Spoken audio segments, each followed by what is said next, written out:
Hello, everyone. Welcome back to Did It Work? My name's Nina, and today I will be making buttermilk biscuits. This is another recipe from Miss Maya Angelou, her cookbook, Hallelujah, The Welcome Table, A Lifetime of Memories with Recipes. Page 41 for those who will get the book and follow along with me. Now, if anybody knows me, they know I love a good biscuit. There is nothing like a nice hot biscuit with some butter, honey, jelly, bacon and eggs and sausage, whatever. It's just the best thing. So here's praying and hoping that this recipe delivers everything I want it to deliver. So with that said, let's get started. Of course, the first thing that we're going to do is turn our oven on to 375 because that is what the recipe calls for. And then the next thing we're going to do is follow the recipe. I've done what I've always have been doing, and I have all of my ingredients laid out: flour, lard, buttermilk, and everything. We're going to start this. First thing it says is we need to sift. I have a nice old-fashioned sifter, the flour with the salt, baking powder, and the baking soda. So I have a little spoon here that I'm going to use to get my flour in here. So I've got to just spoon some flour in here, put my salt, baking powder, and baking soda in here. Let you see this. It's about halfway. I still got quite a bit of flour, so I'm going to keep on adding, spooning it in here. I'm going to start turning, and this is sifting the flour. It's got to take out any lumps that there might be in there. Put some air, a little bit of air in there as well. This doesn't take very long to do at all. So I'm finishing up sifting my flour. If you don't have a sifter like this, I'm going to show you something. Really, see, this is what I'm avoiding having in there. See those little crumbs in there, those lumps? That's what I'm sifting out of here. So I have those in there. I'm going to just take my finger in there and just push those through. What doesn't come through, we just got to throw out. So that's what we're going to do. You see the bottom of this? This is nothing but a screen. You can see that at all. That is nothing but a screen. So if you just have a strainer, you can use that as well if you don't actually have a sifter. So I've got that. So the next thing it says is to cut in the lard. I actually have a cutter. You could actually use 2 butter knives and do this as well, but I do have a pastry cutter, and I need my lard. I normally don't cook with lard, but her recipe, so I'm not changing it. So I went and got some lard to use. So I'm sticking it in there. I'm going to take my pastry cutter and just cut into this. Cut in lard until mixture resembles coarse cornmeal. So this might take just a little bit. We'll put this in a short so you can see the rest of it. Okay, so this is about the consistency that I think we needed. Coarse cornmeal type consistency. I'm going to let you see this consistency. I don't know how much you can see that, but you can see it's kind of a coarse cornmeal, kind of small.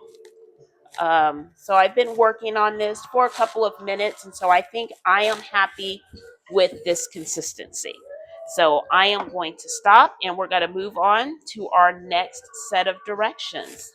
So after this, we're going to add the buttermilk, and stir until the dough leaves the sides of the bowl. Stir it in kind of slow because you can always add more in, but you can't take any more out. If you prefer, you can use a spoon. I'm just using this instead. I'm kind of stopping a little bit because it was getting a little bit wet. Just doing that. I'm going to tilt you down a little bit so you can see a little bit more of what I'm doing. I'm getting flour all over my camera because, again, Oh, I can go backwards a little bit. There. This is a one-woman production still. I am not going to change to a spoon because this is getting too hard to do with my spatula. So I still have some more milk. And this still has not left the sides of my bowl yet because I'm looking for dough, an actual ball of dough. Ooh, I do like this song. My old school music, DeBarge, Wear It Well, one of my favorites. So this is starting, as you can see, to move away from the sides. So I am going to start working with my hands because I've always told you guys before, working with your hands, you can feel everything. And I need to make sure I have, look, I found all kinds of flour at the bottom of my bowl that I wasn't getting to.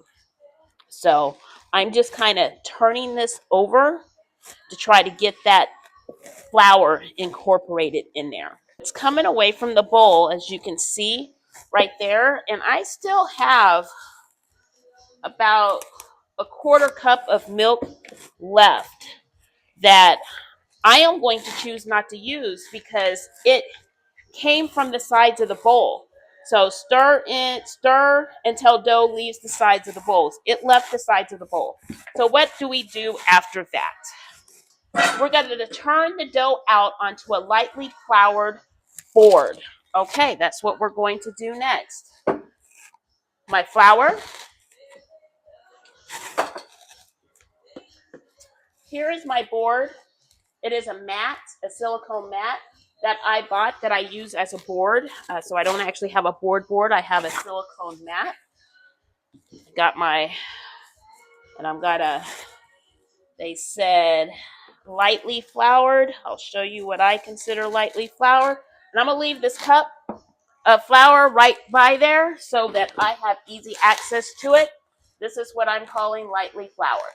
But tilt it down so you can really see what I'm about to do, okay?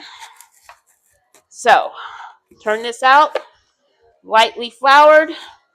My bowl is pretty clean because it pulled away. Okay, kneading dough. Pretty much, I've got this flour over here, and I'm going to take this dough, fold it in. I don't know if these are palms, the base of my hand, and I'm going to push. Turn, fold, push. Turn, fold, push. I'm going to finish this up in a short. Okay, so I am about done with this. Still going through. It's gotten to be nice and smooth. How do I know it's smooth? Look, that's smooth right there. That is smooth. So, got that done. All kneaded up. Got that flour. It's nice and smooth. Okay, so what are we got to do next? We're going to roll it to a 1/2 inch thickness and cut into 2-inch rounds. So to roll this out, I'm going to roll it on my mat. I need flour. So I'm going to, I want to roll this out into kind of a square. So there it is right there. Got my flour still that's on my mat, and I'm getting my rolling pin. So I've got my rolling pin. There's some flour on my rolling pin, and I just want to start rolling. Roll out one way, come back the other way. Go to the side, back the other way. And I'm going to repeat. If you kneaded this dough properly, it's not going to be sticking a lot. If you did not knead your dough properly, you're going to find that this is sticking a whole lot. Okay? So it says about a 1/2 inch thick. I'm really bad at measurements, guys. So kind of guessing on what a 1/2 inch is. Keep in mind, when you get to the edges, don't roll really hard all the way to the edges, because you're going to find out that your edges are going to be like really, really thin and everything else is thick. So kind of lay off the pressure when you come to the edges so that does not happen to you. So I'm going to say that I'm at a half of an inch thick. So what's next? If there is no biscuit cutter at hand, use a wider water glass and turn the water glass upside down, dust rim in flour, and cut the biscuits. That's what you would do if you do not have a biscuit cutter. I have biscuit slash cookie cutters. Here's my cutters that I have. And I'm going to choose this size cutter. Here's my cookie sheet. It's still the same small cookie sheet that I had with the cookies because that's all I have. I'm going to start at the very, very edge so I can use as much dough as possible without wasting it. Do it. Give it a little twist. Pull up. There's my biscuit. I think that is a little less than a half an inch, so you might want to not roll yours out as much. And I'm putting them on my cookie sheet. If you find that it's sticky, the flour is still right here. Dip that in there, and it's not going to stick. Once you get to the point where you're rolling, you want to handle it as little as possible, because if you keep handling it a whole lot, it's got to get tough, and you don't want that to be tough. I'm moving my biscuits around a little bit so I can get a little bit more of them on this sheet. They're not like cookies, and they're not going to spread the way the cookies do, so I can put them somewhat closer together. So, here's a story for you. When I was a kid, my stepmom used to make these, Bessie. On the weekend, she would make biscuits. I don't know if they were homemade or not. And we would wake up. She gets up at 3 o'clock in the morning. And so when we would wake up to the smell of biscuits baking, which was wonderful. And she always had this mixture. Sean, I don't know if you remember this or not, but it was a mixture of like peanut butter, butter, and honey, or peanut butter, butter, and jelly. I know it does not sound very conventional, but it was really, really good when you mix that up and get some hot biscuits into that. It was the best thing. Sean, tell me if you remember this, because this was so, so good. Sean, who's Sean? Sean is my brother on my mom's side. I'm going to put these in the oven and bake them for about 20-25 minutes. So I will see you in 25 minutes. Okay, welcome back. Okay, so it's time to check these.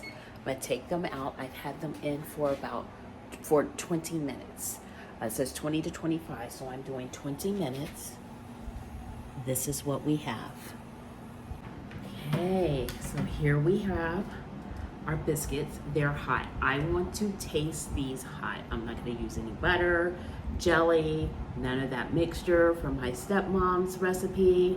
I'm just going to taste and see what they taste like. I didn't know what they were going to look like because there was no picture. So this is what they look like. Let's see. They're hot. They're not real dense, so you can kind of see right here how they are. Bottom has a good color to them.